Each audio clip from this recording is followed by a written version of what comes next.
తెలంగాణ ప్రజలు దేన్నైనా సహిస్తారని అన్యాయాన్ని సహించరు. అకారణంగా ఈరోజు బీఆర్ఎస్ పార్టీ మీద ఈరోజు దుర్వేలేఖలకు కార్యక్రమం చేస్తున్నారు. నిజంగా కాళేశ్వరం నుండి ఒక్క చుక్క నీరు కూడా రాలే, ఒక్క ఎకరం కూడా వారలేదు అనుకుందాం. మరి 60 లక్షల మెట్రిక్ టన్నుల ధాన్యం అందించేటువంటి తెలంగాణ ఈరోజు 3 కోట్ల మెట్రిక్ టన్నుల ధాన్యాన్ని ఎట్లా పండిస్తున్నదని అడుగుతున్నాం. బీరు పడ్డటువంటి తెలంగాణ ఈరోజు ఎట్లా పచ్చబడ్డదని అడుగుతున్నాం. ఆకలి కేకల తెలంగాణ ఈరోజు అన్నపూర్ణ తెలంగాణగా ఎట్లా మారిందని అడుగుతున్నాం. దీనికి ఏమైనా సమాధానం ఉన్నాయా అని చెప్పి ఈ సందర్భంగా మేము ప్రశ్నిస్తా ఉన్నాం. ఎంత చిన్న పిల్లవాళ్ళగా హరీష్ రావు గారిని ఎట్లా అడుగుతున్నారంటే ప్రశ్నలు, అంటే వాళ్ళ అనుమానాలన్నీ హరీష్ రావు గారిని అడిగి నివృత్తి చేసుకుంటున్నారు. వాళ్ళు మంత్రులై ఆయనకైతే దేవాలయం ఎక్కడ ఉన్నదో కూడా తెలియదు, కృష్ణ బేసిన్ ఉన్నదా గోదావరి బేసిన్ ఉన్నదో కూడా తెలియదు. ఏది రేవంత్ రెడ్డి గారు. సరే, ఆయన గురించి మన అందరూ తెలుసు. మేము చాలా సీనియర్ మంత్రులం. ఎన్టీ రామారావు గారితో మేమే పనిచేసినాం, వైఎస్ రాజశేఖర రెడ్డి గారితో మేమే పనిచేసినాం, కేసీఆర్ గారితో మేమే పనిచేసినాం, రేవంత్ రెడ్డి గారితో కూడా మేమే పనిచేసినటువంటి మరి వీళ్ళకేం జ్ఞానం ఉంది?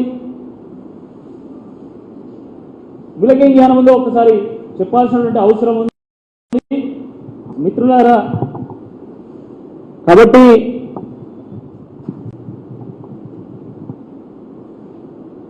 హరీష్ రావు గారిని అడిగినటువంటి ప్రశ్నలు చూస్తే నవ్వొస్తున్నాయి. ఒక ఆయన తుమ్ముడు నుంచి వెళ్ళి ప్రాణహిత వచ్చేంత వరకు ఏ వాగులు వస్తాయి, ఎంత నీళ్లు ఉంటాయని ఒక ఆయన అడుగుతాడు. ప్రాణహిత దగ్గరనే ఇల్లు కట్టిందని ఇంకో ఆయన అడుగుతాడు. ఎంత అంటే ఒక నది ఇంకో నది కలిసిన తర్వాత ఆ 2 నదుల ప్రవాహం ఎక్కువ ఉంటుందా తక్కువ ఉంటుందా? ఒక నది ప్రవాహం కంటే 2 నదుల ప్రవాహం ఎక్కువ ఉంటుంది తక్కువ ఉంటుంది. కామన్ సెన్స్ సంబంధించినటువంటి ఇది అంశం. ఇది దీనికి ఇంజనీర్ కావాల్సిన అవసరం లేదు, టెక్నీషియన్ కావాల్సినటువంటి అవసరం లేదు. తుమ్మిడి గట్ట దగ్గర ఎందుకు కట్టలేదు అంటే అక్కడ కేవలం 80 టీఎంసీల నీటి అవైలబిలిటీ ఉంది. ఇక్కడ ప్రాణహిత దగ్గర కాళేశ్వరంలో ప్రాణహిత కలిసిన తర్వాత 280 టీఎంసీల నీటి వినియోగం ఉందని చెప్పి అది కేసీఆర్ గారు భావించి ఇక్కడ ప్రాజెక్టు కట్టింది.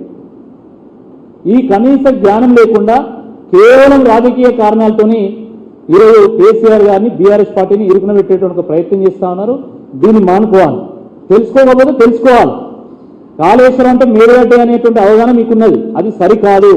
కాళేశ్వరం అంటే కేవలం మేడిగడ్డలో ఉన్నటువంటి 2 పిల్లర్లు మాత్రమే కాదు. కాళేశ్వరం అంటే ఒక ప్రాజెక్టు మాత్రమే కాదు.